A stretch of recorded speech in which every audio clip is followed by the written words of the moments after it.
Today is Wednesday, June 5th, and this is a Fairewinds Energy Education Podcast. Today we are joined by Akio Matsumura, the former Special Advisor to the United Nations Development Program, the founder and Secretary General of the Global Forum of Spiritual and Parliamentary Leaders for Human Survival, and the Secretary General of the 1992 Parliamentary Earth Summit Conference in Rio de Janeiro.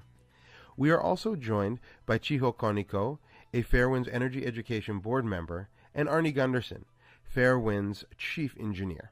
Thank you all for being here today. Yeah, thanks for having me. Thank you for inviting me here first time in Vermont.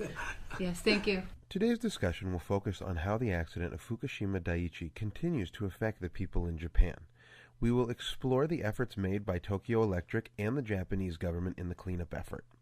At the end of our conversation, we're going to take a moment to talk about how Fairewinds listeners can help those affected. There was a famous quote from a Japanese farmer when the accident happened. He said, I am fighting a dragon I cannot see. And I think that's was true then, and it's true now. The people in the prefecture especially, but then also the people in Japan, received very high radiation exposures, higher than the IAEA is willing to discuss.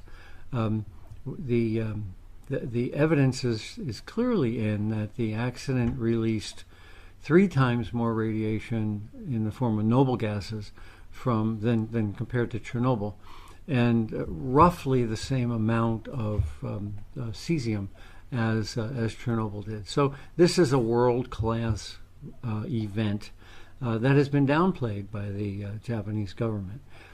So you've got a latency period of 5 to 10 years, and in some cases 30 years, for cancers to develop, which gets me back to fighting the dragon you cannot see. These people have been exposed. We've had guests on the program that talk about the taste of radiation and the smell of radiation. Well, in those circumstances, the exposures were extraordinarily high, and you have to assume that there's an increased probability of cancer. So that's where we're at now. People have to go to bed every night wondering if it's going to be them or the person in the house next to them.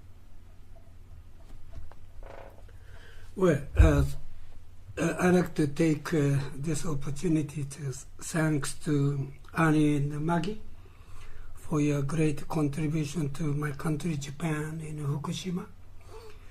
And Arnie and Helen Caldicott are two are most well-known to Japanese people.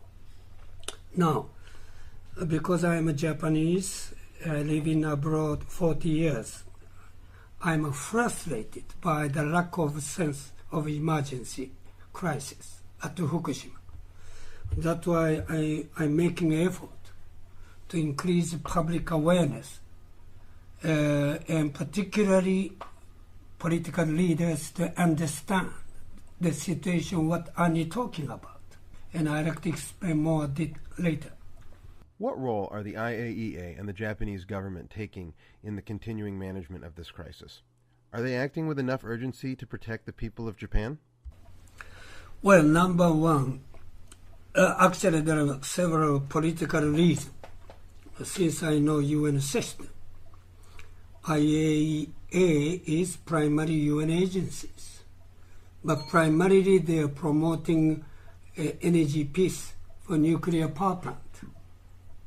But this time accident is a different function from IAEA.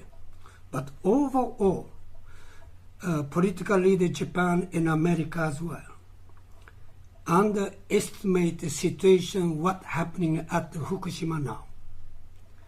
And this is a huge issue the human being never faced. And also this consequences of this radiation, which affect thousands of years. And how do you take responsible to our thousands of years for descendant? With the IAEA's primary objective being promotion of nuclear power around the world, is it not a conflict of interest to have them also be responsible for measuring the levels of radioactivity after the accident at Fukushima Daiichi? The IAEA does 2 things. The first is weapons proliferation. They go into countries where people have promised not to make bombs to make sure that they are abiding by that promise. 95% of the people who work for IAEA are involved in weapons proliferation. Only 5% are involved in nuclear power. The IAEA's charter number 2, second item on the list, is to promote nuclear power. So while different media groups call it the UN watchdog, in fact, they're the UN lapdog, and they are knowingly chartered by the agencies that fund the UN and the companies behind them to promote nuclear power, not to protect the public. So I think when you hear of an IAEA report out there, you've got to go back to that very fundamental foundation piece, that these guys are promoters and they're not regulators. Does that prioritizing of promotion end up having a negative impact on the public? I think. No. Well, first off, the country was devastated by a tsunami that killed 22,000 people. We have our 9/11 in the United States that killed 3,000 people, and they say we have got our 3/11, which killed 7 times more than yours. So that alone is psychologically devastating to a country. Then on top of that, the next day a nuclear plant blew up, and the next day another nuclear plant blew up, and the next day another nuclear plant blew up. The trauma from the earthquake is compounded by the fact that now 160,000 people can't get back to their homes, not because they're destroyed in the tsunami, but because there's so much radiation that they're not allowed back home yet.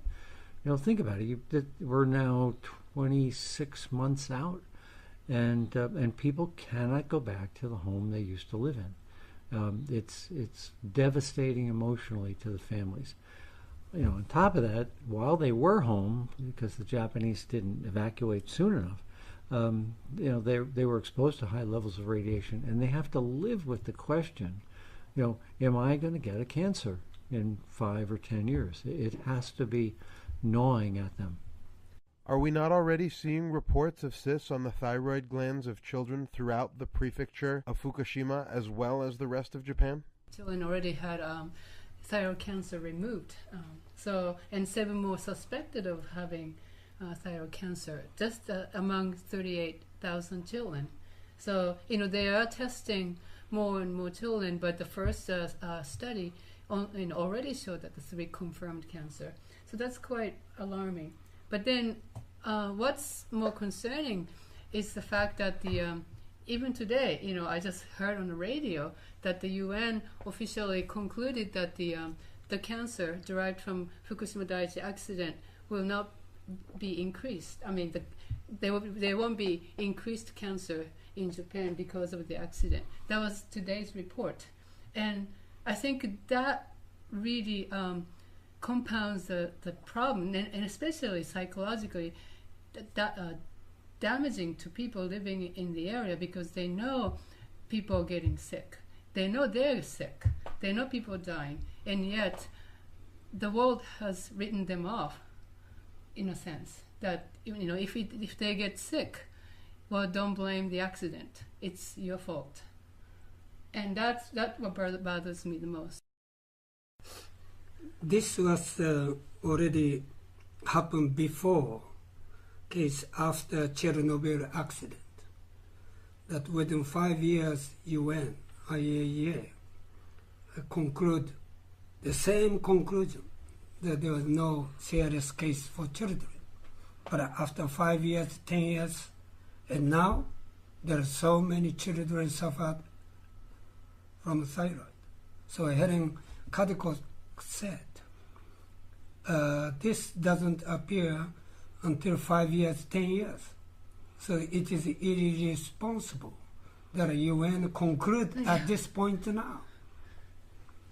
The secret's in the assumptions. I've been saying that since the accident began. 2 days after the accident, a prominent pro-nuclear doctor was out there saying, don't worry, nobody's going to get a cancer. And then he published what he claims to be a scientific story which supports something that he came to very unscientifically.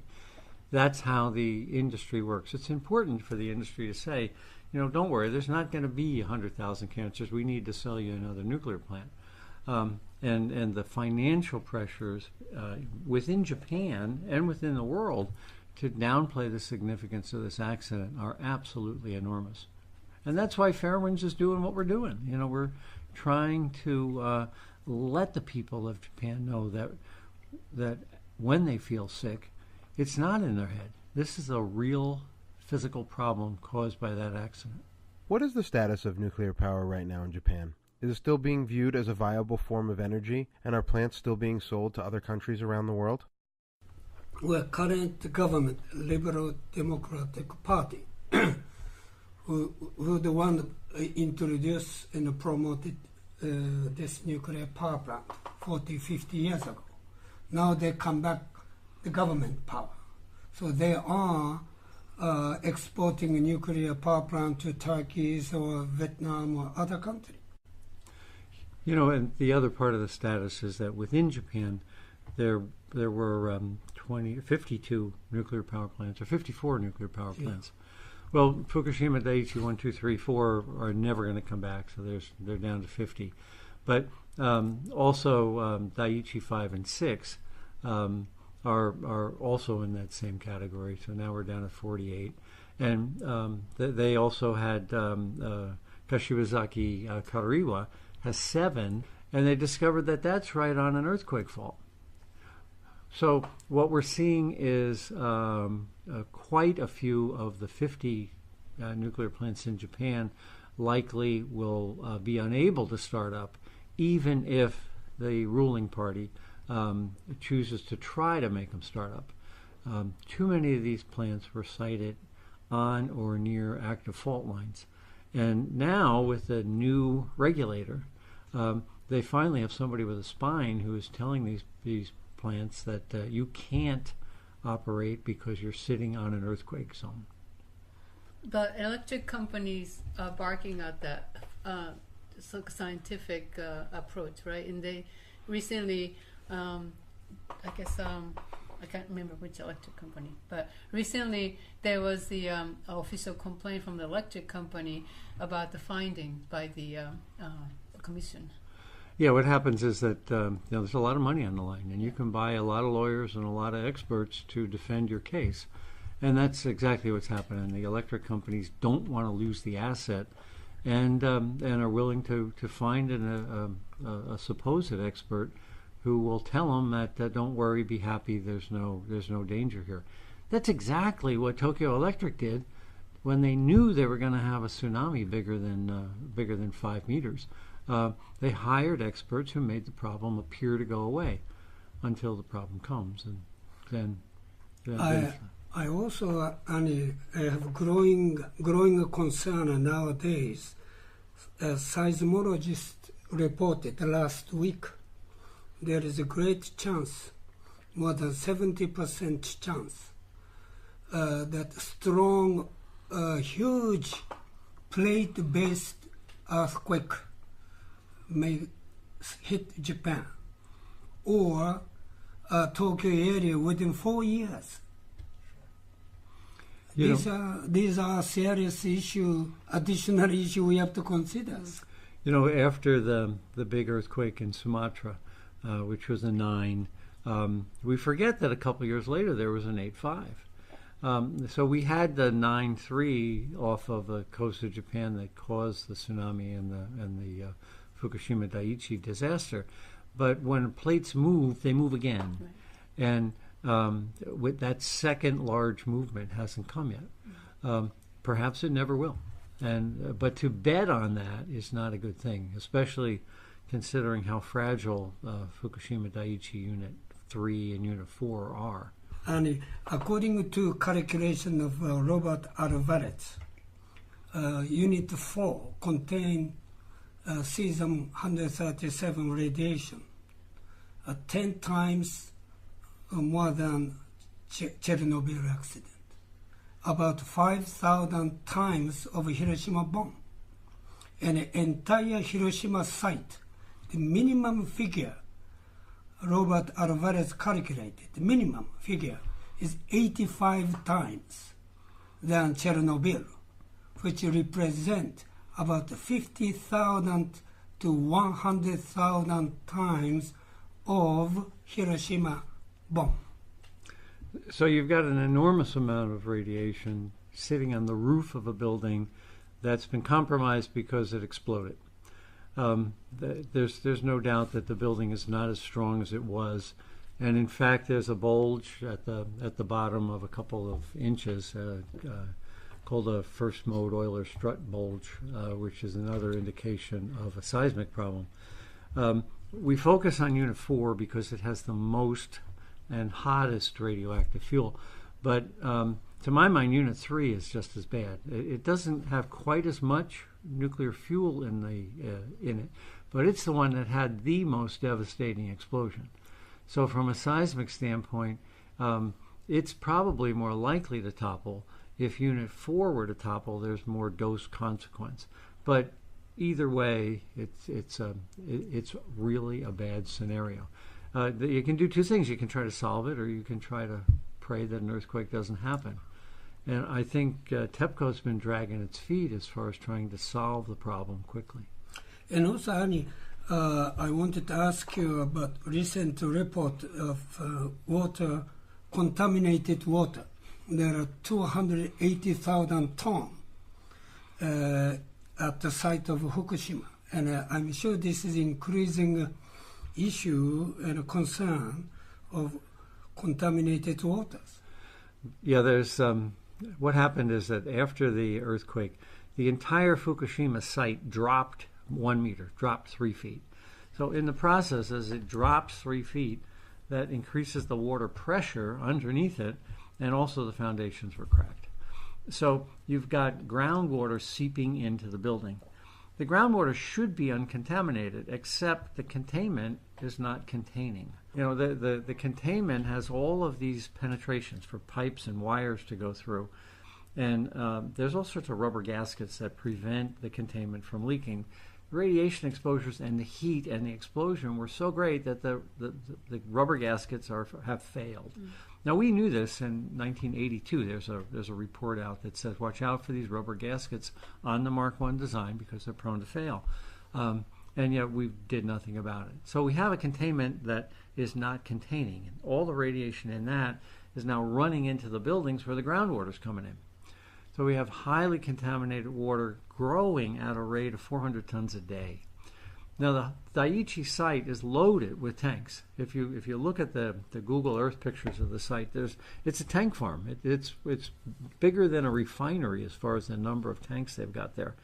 What really frightens me is twofold. One, they haven't begun to stop the addition of radioactive water. And two, if there is an earthquake, all those tanks are not seismically qualified. They'll all fail, run into the ocean, and you know the Pacific is a big place, but it's not big enough to handle all that contamination. Well, then, Arnie, in the case you said it might take 40, 50 years more to contain Fukushima. Then does that mean for another 50 years that we keep this water, contaminated waters, only 2 years now, 280,000 tons. So what happened another 40, 50 years?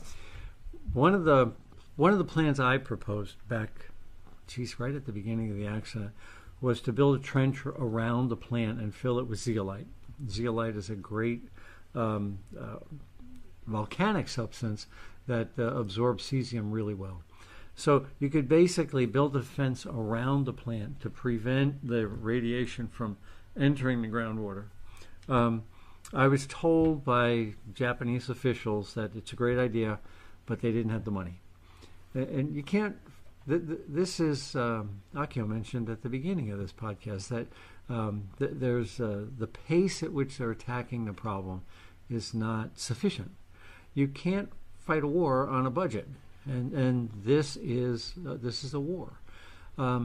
Now the Japanese are talking about freezing the earth. bringing in refrigeration units and freezing the earth underneath the reactor. This would be more expensive than what you had suggested early on in the accident. Is that correct? Yeah, and you have to keep it up. There are examples of freezing the earth. The Leaning Tower of Pisa was leaning a little bit too far, and they were afraid it was going to topple. And so Italian engineers came up with a scheme of freezing the earth, and they pushed it back up a little bit so it wouldn't topple. But a nuclear plant is huge in comparison to the Leaning Tower of Pisa, and you would have to maintain that refrigeration system for 30, 40 years. So it's a very expensive solution to a very serious problem. I have a question to Arnie. People living in Fukushima today, there are many people living in fairly contaminated areas, even though those areas are not classified as evacuation zone. But for instance, city of Koriyama, which has population over, I believe, 300,000, and that's a lot of people. And so somebody that I know from that area, has a Geiger counter, and this person said that the radiation level has gone up actually, and even after 1 year, let's say last fall, maybe radiation level will start to go up again. How do you explain that? Yeah, there's good question. First off, I don't think people should be living in those radiation fields we're experiencing. A lot of Japanese are allowed to go back into these areas when the exposures are 5 millisieverts, which is 500 millirem, and the limit is 20 millisieverts or 2 rem. Those numbers are comparable to what workers get when they work in a nuclear plant for a year. So we're asking people to assume the risk of the exposure of a nuclear worker, but the nuclear worker takes that risk willingly and he's paid for it. Whereas when somebody is forced to go back into their home, there's no risk-reward benefit here. They're not told the risk and they're not compensated for it. What efforts has the Tokyo Electric Company taken to clean up these contaminated areas? TEPCO seems to view its responsibility as the site. And, I said when I was in Japan last fall that TEPCO is an operating company. They operate nuclear plants, but they're not an engineering company. And to expect a company to be able to engineer their way out of a problem like this without the engineering expertise is a real problem. Off-site, the cleanup seems to be under the control of the Japanese government. They're paying contractors. The contractors, Asahi Shimbun has shown that the contractors are picking up the contamination, either taking it into the woods or dumping it into rivers, as opposed to disposing of it properly. Doesn't that just serve to compound the problem? Yes, it absolutely compounds the problem. The radiation exposures are going up. And what you're seeing is a lot of this stuff is getting revolatilized. It's in the first couple inches of dust. And when the wind blows, it moves into areas that have been previously cleaned. So the net effect is, unless you tackle a broad area all at once, the way the Japanese are doing it is, well, I walk on this path, therefore I'll clean this path. But as soon as they've cleaned it, if they haven't cleaned, hundreds of meters on either side of it, the contamination will come back. It's a phenomena we saw at Chernobyl as well. What happens there, and this will go on for decades, is that as the cesium works its way down into the soil, the roots bring it back up and into the plant structures, and it shows up in the leaves, which then fall on the ground, and the cycle continues. We're seeing that in cedar buds. This year's outcropping of the cedar pollen was highly contaminated with radiation again. So radiation that is trapped in the soil ends up in the buds and then gets revolatilized.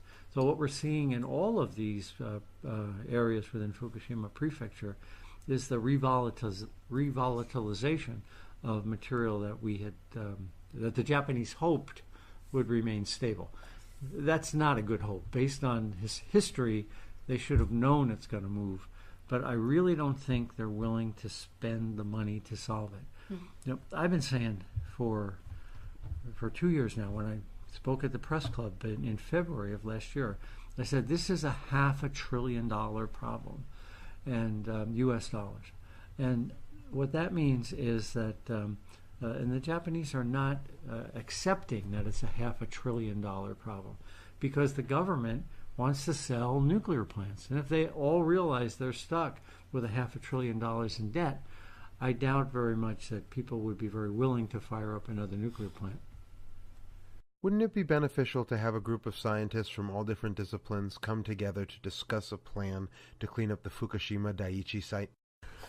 I mentioned many times, and I also wrote a letter to Secretary General Ban Ki-moon, strongly suggest to establish independent international assessment team composed of nuclear scientists, geologists, seismologists, environment, all this together to look at the totality picture, because we are confused by so many scientists saying. That's why I only listen to now Arnie and Helen. So I think, what do you think, Arnie, that idea of independent international assessment team? I think an independent assessment team of international experts is critical. And I understand that the Japanese government does not want that to happen. The truly independent experts I'm talking to are very concerned about the long-term consequences. And the Japanese government just doesn't want that concern to be out there. Well, it is clear that many scientists no longer support nuclear power in Japan. Many still do. Why is that? A newspaper called the Asahi Shimbun ran a story about a month ago now, and the headline was 70% of Japanese scientists still support nuclear power. And I read that and I said, wow, that means that 30% of Japanese scientists don't support nuclear power, which is a big number. Well, as you go back into the study that they were referring to, it shows that before the accident, only 13% of Japanese scientists thought nuclear was not safe, and now we're at 30. So we have almost a 250% increase in the number of Japanese scientists that are concerned about nuclear power. And also, Arnie, that I always, whenever I met a political leader in Japan, I'm saying I'm not talking pro or against nuclear power plant, but I'm drawing their attention to the fact of urgency at Fukushima. And therefore, this situation, of course, we know TEPCO alone cannot solve this issue neither. And they know, TEPCO knows, this is beyond their ability and capacity. Is this why TEPCO refuses to take ownership over the radiation released by the Fukushima Daiichi nuclear plant? Well, technology is so complicated, I think. That's why not only international independent assessment team, after that, we need some wisdom together. TEPCO fine, but Bechtel or other expertise on the issue, water contaminated issue, or we have to bring head together, wisdom together. You know, there is an international precedent on this, and that was 3 Mile Island.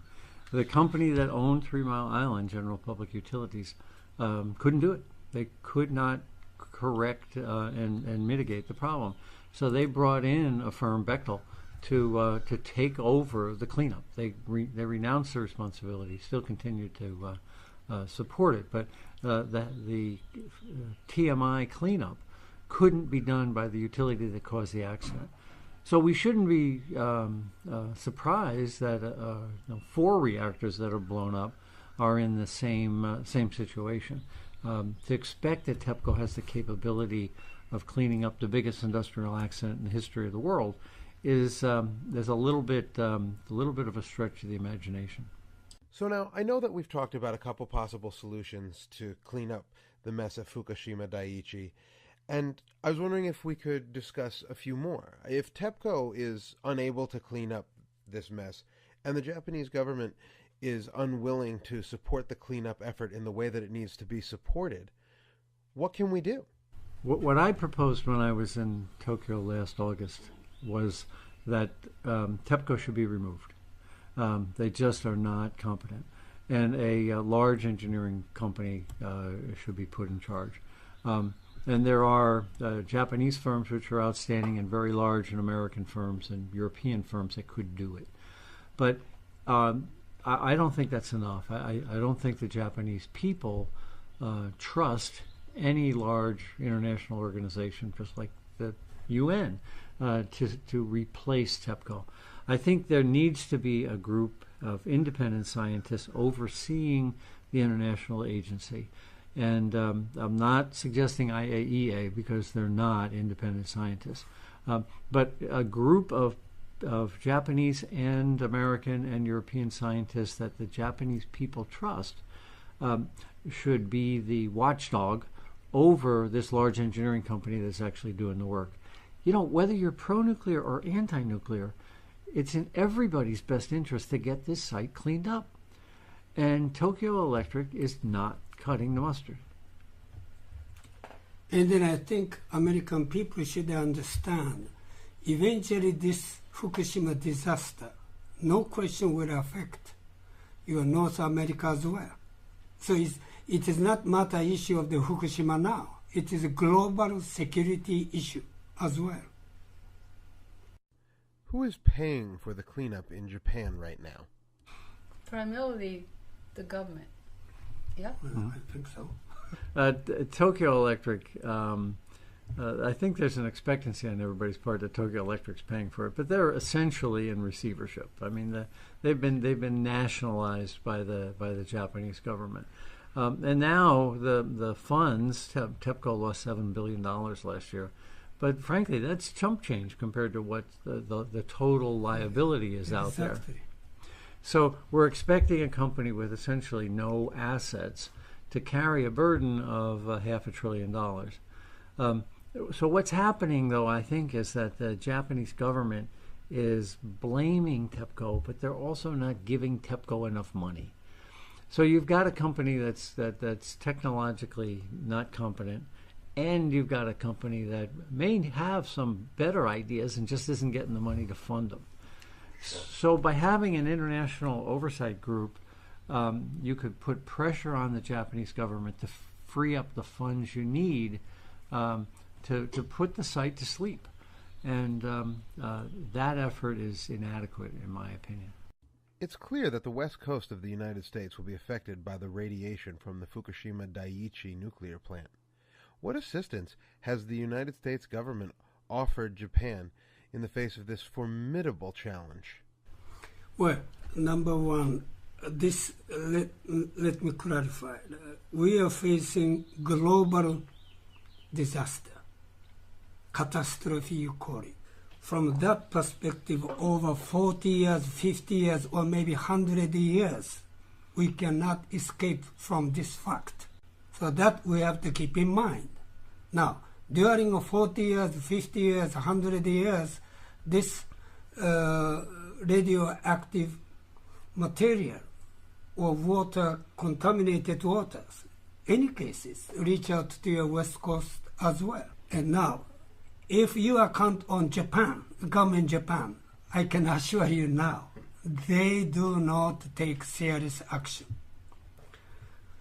Japanese Prime Minister doesn't have power like your president. Prime Minister is consensus building power, not decision making power. So therefore, I'd like to ask your government, take it to serious consideration to lead this issue and mobilize international community and to look at this issue and all together. Otherwise, I don't see any hope for better solution at all. We've been contacted by excellent American firms that are absolutely frustrated by their inability to get into the Japanese market and offer some great cleanup solutions. So there are Americans chomping at the bit to help, and they are being prohibited by internal constraints within Japan from reaching out to help to solve the problem.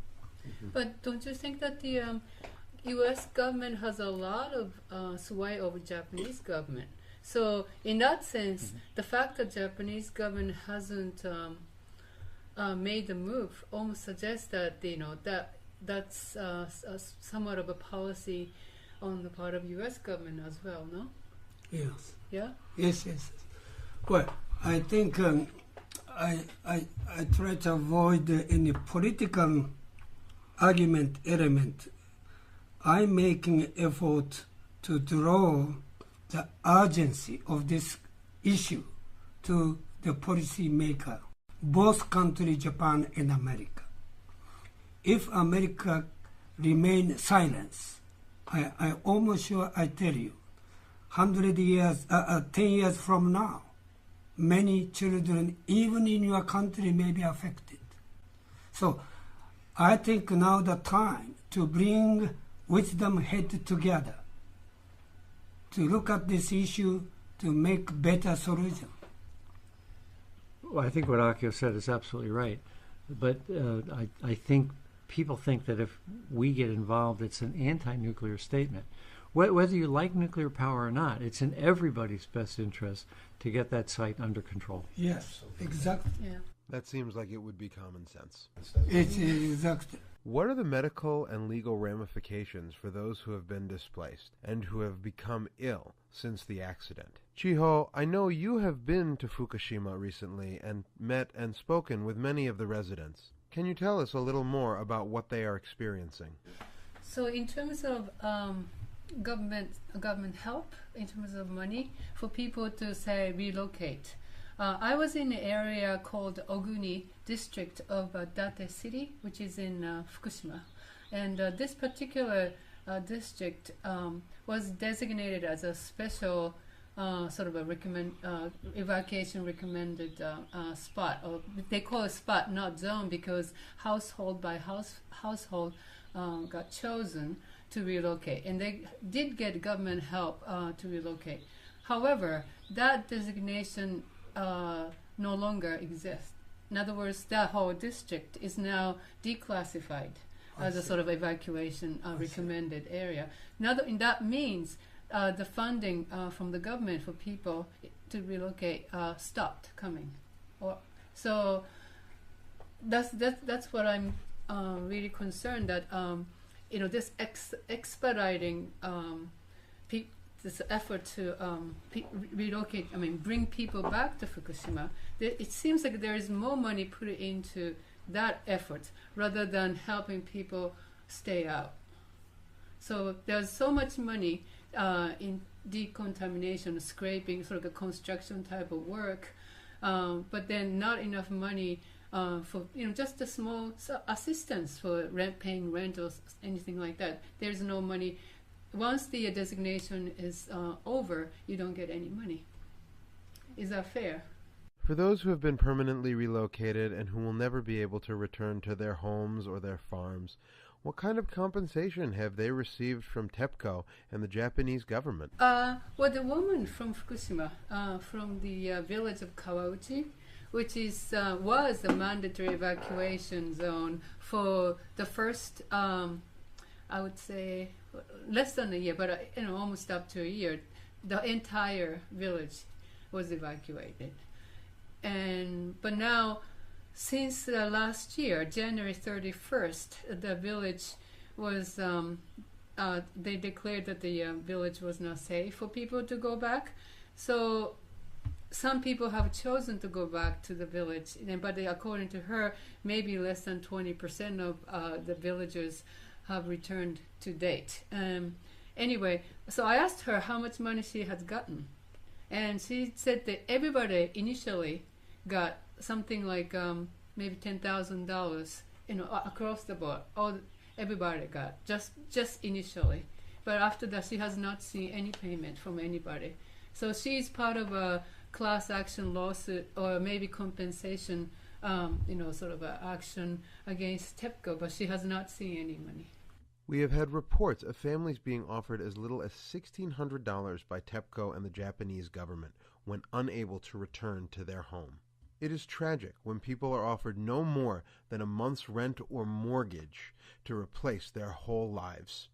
Having had to buy new furniture in a new place and all the, moving and stress and the loss of jobs. No, I think I'm frustrated to hearing all this economical issue because actually I mentioned to former Prime Minister Hatoyama last year, this is national crisis. How come we can depend on private sectors? Have to have national crisis total budget, extraordinary budget to prepare, to look at the entire picture. But as Arnie said, they just blame TEPCO. TEPCO complain no budget. I don't see any urgency of national crisis. So they point the finger at each other. Intentionally they are doing. They are not stupid. They know. They know. That's why I told to former Prime Minister Hatoyama, this is a matter of national crisis. You cannot depend on private sector. What can our Fairewinds listeners do to help those affected by this tragic accident? This is a serious, sincere question, but very tough question to answer. Only I like to say is, number one, you, Arnie, and Maggie demonstrating a good example. You are doing for Japan and the rest of the world. And this sincere issue, attitude, very powerful in my country. Therefore, I like to suggest all other country, nation, at whatever level, high school, university, whatever level, they should also educate their leaders. This is the issue of human survival issue, not only now Fukushima issue. I completely agree that the education, educating oneself and educating each other, because including myself, I did not know anything about radiation until the accident happened.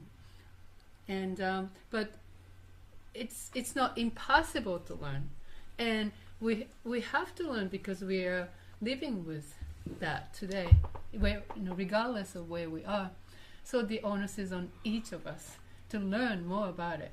And then I think it's scary in a sense, and yet I think by learning, you will probably see what the next step should be taken. It will come to.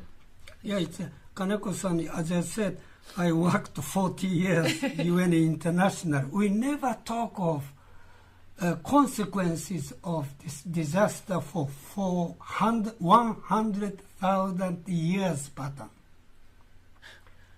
This is open eyes. I didn't know anything about nuclear accident issue until this accident happened.